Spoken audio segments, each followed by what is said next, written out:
À la une de ce journal, le président de la République Félix-Antoine Tshisekedi Tshilombo est arrivé à Kikwit ce mercredi 25 mars 2026. Dans le cadre de son itinérance dans la province du Kwilu, sa présence est porteuse d'espoir parce que le chef de l'État va lancer le raccordement de la ville de Kikwit au réseau de la centrale de Kakobola. On en parle dans ce reportage de Kakusema et Kokomolisho.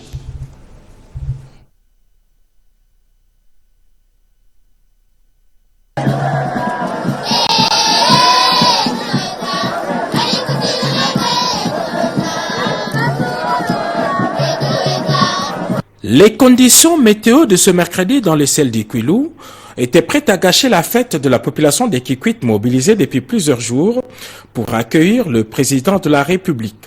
C'était sans compter avec la détermination du chef de l'État Félix-Antoine Tshisekedi Tshilombo défouler, quoi qu'il en coûte, les sols des Kukupemba. C'est dans une effervescence particulière que le président de la République, Félix-Antoine Tshisekedi Tshilombo, a été accueilli à l'aérodrome de Kikwit avec en première ligne toute la notabilité locale. Une mobilisation tous azimuts de la population le long de son itinéraire, à l'image du niveau de nombreuses attentes de cette population confrontée à plusieurs défis. De l'aérodrome de Kikwit jusqu'au quartier résidentiel du plateau, la population a dressé une haie d'honneur au président Félix Tshisekedi. Avec ses 4 communes ayant donné 3 députés nationaux, Kikwit a démontré par sa mobilisation qu'elle est désormais le bastion de l'union sacrée de la nation et la plus grande ville de la province du Kwilu.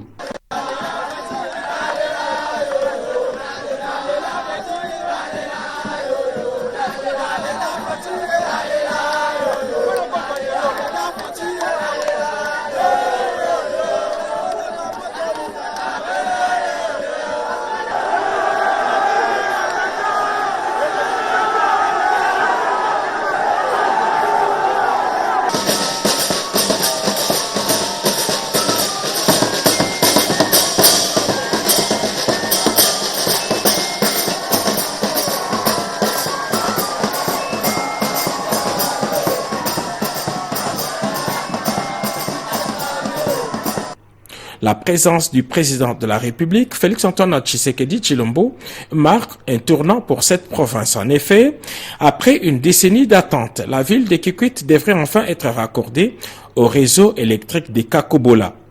Cette centrale de 10,5 MW devrait alimenter environ 14 000 ménages dans Kikwit, Gungu et Idiofa. La mise en service des Kakobola devrait favoriser l'émergence de petites et moyennes entreprises, améliorer l'accès et la qualité des services sociaux de base et assurer une souveraineté énergétique de la région grâce à une énergie stable et moins coûteuse. En plus des réponses concrètes qu'il va apporter au problème d'érosion, le président de la République, Félix-Antoine Tshisekedi Tshilombo, va inaugurer une série d'infrastructures publiques, notamment celle de la 9e région militaire garnison de Kikwit.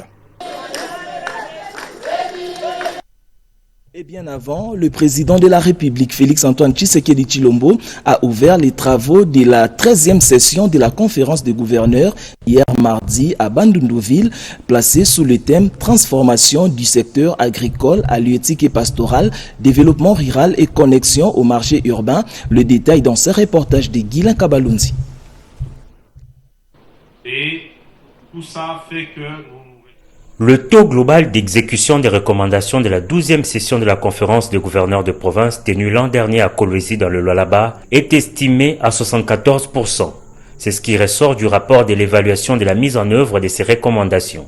Rapport lu ce mercredi 25 mars 2026 par le vice-premier ministre, ministre de l'Intérieur, décentralisation et affaires coutumières, au 2e jour de travaux de la 13e conférence de gouverneurs, ouvert mardi à Bandundouville par le président de la République, Félix-Antoine Tshisekedi Tshilombo. Jacquemain Chabani a par ailleurs indiqué dans son allocution que la grande majorité des recommandations a été effectivement engagée, même si plusieurs d'entre elles relèvent des projets structurants à caractère pluriannuel dont la mise en œuvre se poursuit jusqu'au-delà de 2026. Plusieurs avancées ont été enregistrées, notamment le paiement régulier des crédits d'investissement en faveur des provinces, l'installation progressive des directions provinciales de la Banque centrale du Congo et des régies financières dans les provinces des membres, la prise en charge financière des provinces accueillant la conférence des gouverneurs. Et afin d'améliorer davantage les niveaux d'exécution des recommandations, le vice-premier ministre et ministre de l'Intérieur a fait quelques recommandations, parmi lesquelles le renforcement du mécanisme de suivi et d'évaluation des recommandations. Ces travaux en atelier présidés par la première ministre, vice-présidente de la conférence de gouverneurs, avaient débuté par une séance de validation des mandats des gouverneurs. S'en est suivi la présentation thématique avec des panels autour du thème « Transformation du secteur agricole, halieutique et pastoral, développement rural et connexion aux marchés urbains » qui a vu défiler les ministres d'État du plan, de l'agriculture, du développement rural et plusieurs experts. Au cours de ces travaux, les gouverneurs seront invités à faire chacun un état des lieux de leurs provinces respectives. Que le PNSD est né et le vice-premier ministre, ministre de l'économie, Daniel Mukoko Samba, a rassuré les députés nationaux de la commission ECOFIN et par ricochet l'ensemble de la population congolaise sur les stocks de carburant en République démocratique du Congo qui peuvent tenir encore pendant une bonne période dans ces contextes de guerre entre l'Iran, les États-Unis et Israël. Reportage Blaise Boko-Kassanza. Les stockages stratégiques des produits pétroliers, la RDC n'en a pas. Les pipelines, la RDC en a, mais en état vétuste. Sonahydro et Kobi, les deux services étatiques, mais en difficulté en ce moment. C'est ce tableau quelque peu sombre que le vice-premier ministre en charge de l'économie a peint aux députés nationaux, membres de la commission économique et financière et contrôle budgétaire, voulant s'enquérir des conséquences de la fermeture du détroit d'Ormuz au Moyen-Orient, avec en toile de fond la rareté des produits pétroliers sur le marché international. Qu'à cela ne tienne, Daniel Mukoko Samba rassure. Je voudrais donc rassurer les Congolais. Il n'y a aucune raison pour céder à la panique et se comporter comme si nous étions déjà dans une situation de rupture. Il n'y a pas de rupture en stock. Assurance convaincante en ce moment où l'on observe des files de véhicules dans les stations-service. Mais il y a encore un stockage de 30 jours pour les gazoles et 77 jours pour l'essence. En attendant l'amélioration de la situation, autant d'éléments qui appellent à la prudence et de ne pas se faire raffoler. Le président de l'ECOFIN, l'honorable Guy Mafuta. Le VPM a été très clair, une intervention avec toute la clarté possible, qu'on n'a eu que 8 questions. Et la deuxième phase, c'était plus rappeler au gouvernement de produire une feuille de route qui puisse nous permettre, au-delà de cette crise, d'avoir des décisions, si pas une stratégie globale. C'était une rencontre d'échanges fructueux entre les gouvernements et la représentation nationale sur cette question pétrolière qui mérite une attention soutenue afin d'éviter le pire aux conséquences néfastes qui peuvent s'en suivre dans les jours à venir. Et puis ce forum dédié à la fiscalité a récemment occupé les devants de la scène, réunissant décideurs publics et acteurs économiques autour des enjeux majeurs liés à la mobilisation de recettes et à la gouvernance financière. Les précisions dans ce reportage de Rigen Shindano. Au cours d'un point de presse organisé ce mardi à Sulikin Village, les travaux préparatoires de la 3e édition du forum DRC Tax Masolo, prévu du 19 au 20 mai prochain à Kinshasa, ont été officiellement lancés. Placés sous le thème « Les incitations fiscales, quel avantage pour le développement de notre pays », ces assises vont permettre d'évaluer la pratique des incitations fiscales, entendues par là les exemptions et exonérations que l'État accorde aux entreprises publiques et privées en vue de faciliter la création de l'emploi. Objectif, créer un environnement sain et attractif pour le climat des affaires. Louison Kiyombo, directeur général de KPMG, dévoile les grandes lignes de ces échanges. Les entreprises, vous vous plaignez toujours des problèmes fiscaux, des administrations fiscales. Nous vous donnons un cadre, le DRC Tax Masolo, pour que nous puissions tous contribuer à l'amélioration du système fiscal congolais. Pour sa part, Dieudonné Toumba, conseiller fiscal au ministère des Finances et représentant du ministre, a salué cette initiative qui s'inscrit dans la vision du gouvernement. La politique fiscale est un levier important de croissance économique, est un levier important de développement durable pour les pays. Ces assises permettront d'intégrer les éléments de recherche dans la réforme initiée par les gouvernements en vue d'améliorer le système fiscal et augmenter les recettes publiques en République démocratique du Congo. En mission des services à Rabat, le ministre délégué à la Défense nationale, Eliezer Ntambwe, a échangé avec son homologue marocain chargé de l'administration de la défense en toile de fond le renforcement du partenariat sur la gestion des anciens combattants entre la République démocratique du Congo et le Maroc. On fait le point avec Serge Merlet-Mata. Au cours de cette séance de travail tenue à Rabat, les ministres marocains délégués auprès du chef du gouvernement chargé de l'administration de la défense nationale, Abdelatif Loudi, a souligné les efforts que son pays accorde aux militaires actifs, les retraités et leurs dépendants à travers différentes actions sociales déployées à leur profit. Les ministres délégués de la défense nationale chargés des anciens combattants les RDC et les Ntambwe a brossé succinctement de son côté les liens historiques qui existe entre les deux pays, le Maroc et la RDC, avant de revenir sur son souhait de solliciter des partenariats dans la gestion des anciens combattants dont le Maroc demeure un modèle pour l'Afrique. Dans le cadre de nos prérogatives, nous dévolues par le commandant suprême, nous sommes ici pour l'échange d'expériences, mais également la recherche des partenariats, comme ça a toujours été. Dans les moments difficiles, le Maroc a toujours été à nos côtés, nous également.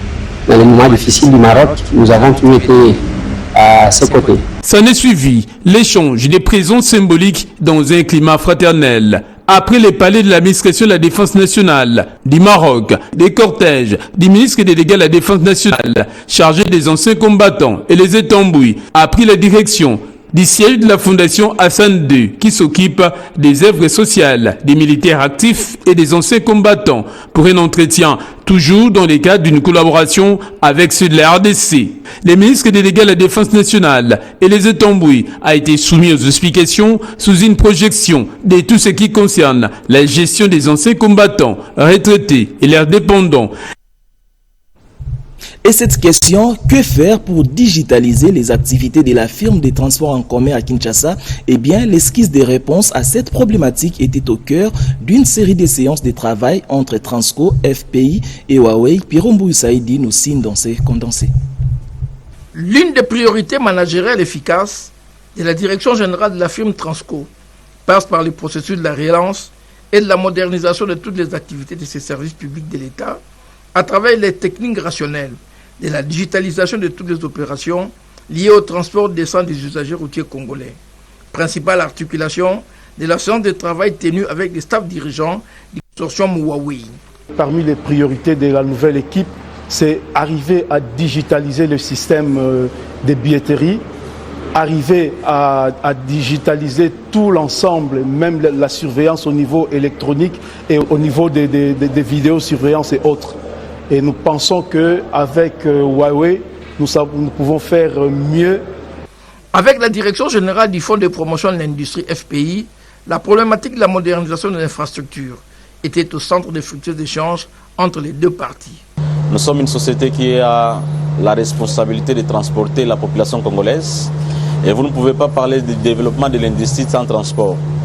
Et au sein de nos sites, nous avons des garages qui sont en très mauvais état. Nous sommes arrivés aujourd'hui à solliciter l'accompagnement du DG de FPI pour que nous puissions rapidement moderniser ces garages. À travers ces deux séances de travail, la direction générale des Transco s'engage à respecter sa feuille de route managériale axée sur la ferme volonté gouvernementale d'offrir aux usagers routiers congolais un transport urbain et interurbain plus que décent. Plus de 100 téléphones volés ont été restitués à leurs propriétaires grâce aux efforts de la coordination de la police judiciaire en synergie avec la commission permanente de suivi des victimes des vols des appareils mobiles COPSVAM. La remise de ces téléphones a eu lieu à Gombe au siège de la police judiciaire. Suivez. Scène inhabituelle à Kinshasa, des dizaines de victimes des vols retrouvent enfin leurs téléphones, parfois disparus depuis des mois. Plus de 100 téléphones ont été récupérés puis remis à leurs propriétaires grâce à la synergie entre la police judiciaire et la commission permanente de suivi des victimes des vols des appareils mobiles. Présidant la cérémonie, le directeur des télécommunications de la police judiciaire, le général Jean-Romain Kalemba, a insisté sur le fait que l'opération est entièrement gratuite pour toutes les victimes. Dans une ambiance mêlant émotion et soulagement, les bénéficiaires ont exprimé leur reconnaissance envers les autorités pour ces gestes forts. Hier, j'ai reçu un appel et on m'a demandé de revenir pour récupérer mon téléphone. Donc, j'encourage les autorités à continuer de faire le travail. Et voilà, si vous avez perdu votre téléphone, venez porter plainte. Ça peut prendre autant de temps, mais restez positif et on peut toujours vous répondre de la bonne manière. Il nous a aidé à récupérer nos téléphones. En tout cas, ce qui est sûr, on avait presque perdu l'espoir. Moi, personnellement, les voleurs étaient entrés dans mon domicile. J'ai été cambriolé, je crois, au mois de septembre. Au jour d'aujourd'hui, ça va faire pratiquement 6 mois. Je n'ai pas baissé les bras, j'ai continué à venir. La commission appelle par ailleurs les citoyens à rapporter tout téléphone retrouvé à la direction des télécommunications et des nouvelles technologies de la police judiciaire. Tous à l'énergie électrique en République démocratique du Congo, une nouvelle plateforme a été lancée ce mercredi 25 mars 2026 à l'initiative de l'Institut de ressources mondiales. Objectif, développer le secteur clé de la vie sociale et environnementale en République démocratique du Congo. Chimène Kamoka pour les explications. Des millions de Congolais n'ont pas accès à l'électricité selon les statistiques des structures compétentes. Raison pour laquelle la plateforme Energy Access Explorer vient d'être lancée officiellement à Kinshasa ce mercredi 25 mars par le représentant du ministre des Ressources hydrauliques en vue de l'amélioration de l'accès en énergie en RDC. La population, elle sera concernée lorsque les bonnes décisions seront prises pour que la population quitte, en ce qui concerne l'électricité, les zones noires pour qu'elles soient éclairées. Il faut qu'on intègre aussi l'aspect eau et combustible pour qu'on quitte le phénomène de lestage ou bien coupure d'eau à tout moment. Comme ça, la population pourra bénéficier. Cette plateforme est considérée comme le premier bien public numérique mondial, vise la promotion des transitions énergétiques compatibles avec les objectifs climatiques pour tous. L'énergie joue un rôle important dans le développement socio-économique dans les secteurs clés tels que l'agriculture, la santé, l'éducation ou encore les transports. La plateforme vient en appui comme un outil analytique et interactif qui permet de cartographier et de visualiser les données relatives à l'accès à l'énergie. Comme elle permet d'identifier les zones prioritaires en matière d'accès à l'énergie, elle permet aussi de donner des solutions alternatives à l'accès à l'énergie. Par exemple, en matière de foresterie. La démonstration par les experts pour accéder dans le site de cette nouvelle plateforme a marqué la fin de cette cérémonie. Le leadership transformationnel, la gestion stratégique des équipes et le coaching professionnel sont les thématiques autour desquelles les agents de l'administration fiscale réfléchissent lors du séminaire de haut niveau qui a ouvert ses portes au cercle de Kinshasa. Les précisions dans ces reportages. Il se tient depuis le 23 mars dernier au cercle de Kinshasa un séminaire de haut niveau sur le développement des équipes et coaching managérial à l'intention des cadres et hauts responsables de l'administration congolaise. Cette initiative est du directeur général des impôts avec un double objectif, ancrer une culture des résultats au sein des équipes et améliorer efficacement la qualité des services rendus aux contribuables. Ce séminaire bénéficie de l'appui technique du cabinet DESNIL, réputé en matière de gouvernance publique et de renforcement des capacités. Nous allons découvrir ensemble comment le coaching permanent constitue un puissant levier de développement en favorisant une compréhension partagée des enjeux des missions, en promouvant une prise de conscience préalable déterminant à la responsabilisation et à l'émergence d'une solution et des résultats durables.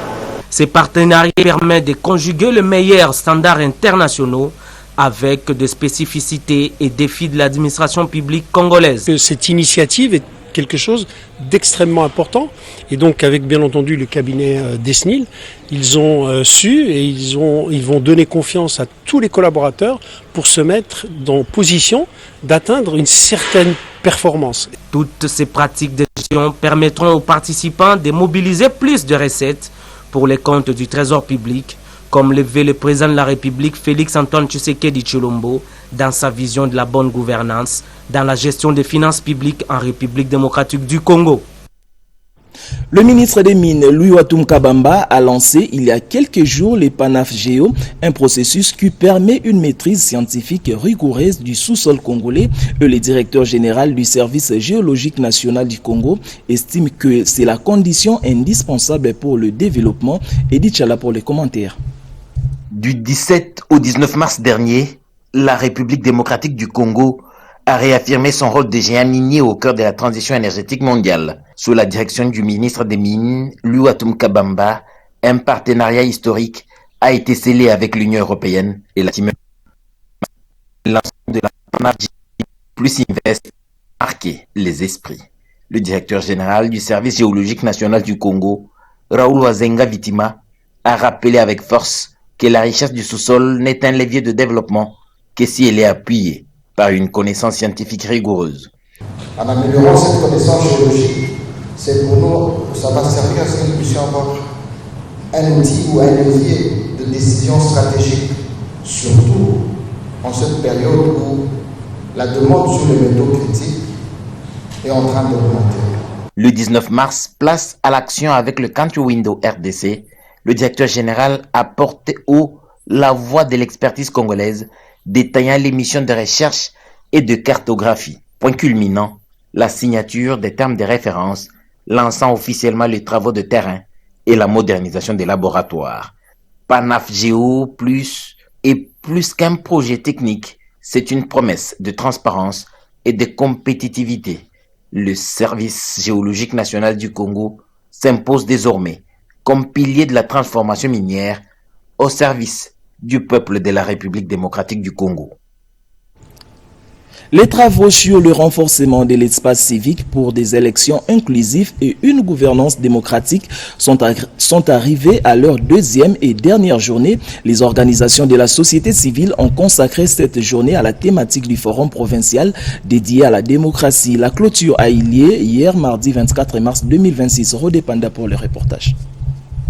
Comment protéger l'espace civique numérique et promouvoir les débats responsables dans la communication et la diffusion des informations tout en combattant la désinformation? C'est entre autres la substance de la deuxième journée du forum provincial organisé par les organisations de la société civile avec l'initiative du RODESIC dans le cadre du renforcement de l'espace civique pour les élections inclusives et une gouvernance démocratique. Après la séance consacrée à l'espace civique électoral au cours de la deuxième journée, les intervenants ont chacun abordé une thématique, notamment la protection de l'espace civique numérique avec Oboul Okwes qui intervenait par visioconférence. Jean-Christophe Elembo s'est apaisanti sur l'impact de la désinformation et les discours polarisants, mais aussi les réseaux sociaux comme nouvel espace du débat démocratique et la mobilisation citoyenne par Jonas Chombela. Les acteurs et utilisateurs de l'espace numérique devraient bénéficier de la liberté d'expression et en même temps préserver la sécurité du pays. Il faut jouer à l'équilibre. On a constaté qu'il y a un accroissement de l'impact du numérique sur la vie publique dans notre pays. On a besoin de protection de cet espace. Il faut que ceux qui sont dans l'espace numérique soient aussi encadrés. Mais il n'y a pas d'amélioration des conditions de vie des populations s'il n'y a pas de liberté d'expression. Il faut trouver l'équilibre. Comment équilibrer les libertés et la sécurité publique? L'un des plus gros défis, c'est la désinformation. Il y a certainement des plaidoyers qu'on devra organiser pour mieux encadrer l'espace civique numérique. Nous sommes dans une dynamique où on cherche à renforcer notre démocratie. La finalité de cette activité consiste à améliorer l'utilisation de l'espace civique numérique en RDC pour le bien de tous. Il y a 57 ans, mourait en Tsingini, dans le Congo central, Joseph Kasavubu, premier président de la République démocratique du Congo. On en parle dans ce reportage de Christine Lenzo.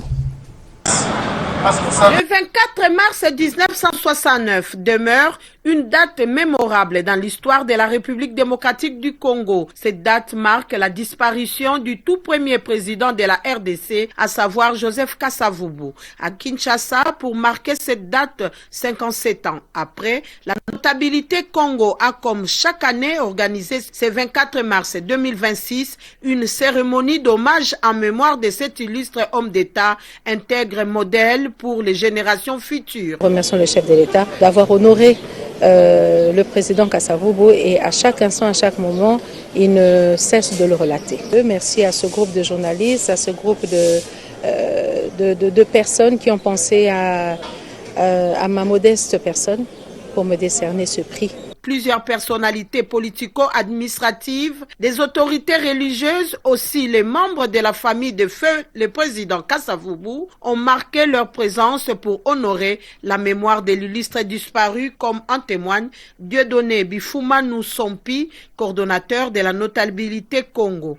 Le sens à donner à cette journée du 24 mars, bref, c'est le fait de penser à Kasavubu. Il y a quand même un parcours élogieux dans notre pays et un modèle de chef de l'État aussi dans notre pays. Présent à cette cérémonie, Roger Toulouka, époux de la première ministre, aussi le ministre Crispin Bandou Panzou, qui a au nom de la première ministre déposé sa gerbe de fleurs. L'ambiance était électrique à cette cérémonie où l'on a aussi noté la présence de plusieurs hommes de Dieu, aussi des artistes et des hommes politiques. Rappelons que feu le président Joseph Kasavubu a gouverné le pays durant 5 ans avant d'être évincé. Sur instruction du gouverneur de la ville, le directeur général de l'Agence provinciale pour le développement numérique de Kinshasa, Jean-Jacques Tembele, s'est rendu en Tsélé pour identifier les sinistrés de Pakadjouma, question de coordonner leur relogement et l'aide du gouverneur. Anastasie Doumbia. Des stratégies pour démarrer l'identification des sinistrés de Pakadjouma ont été mises en place pour leur permettre de bénéficier des parcelles déjà disponibles dans les sites terminaux de Maluku. Il a été question qu'une réunion soit tenue avec toutes les parties prenantes. Nous nous sommes retrouvés autour d'une table pour planifier et mettre en place un cadre de coordination de ces opérations. Il a été soulevé que le point de départ de toutes les opérations devrait être l'identification de tous les sinistrés. Cette opération va se dérouler pendant 4 jours, à l'issue desquels sera établi un rapport. C'est là sur l'instruction du gouverneur de la ville de Kinshasa, Daniel Bumba. Un comité conduit par Jean-Jacques Tembe, le directeur général de l'APDNK, déployé en Sélé. Question de coordonner l'aide et les relogements des ménages après la démolition. Le parc agro-industriel de Dingila, dans le Bas-Juillet,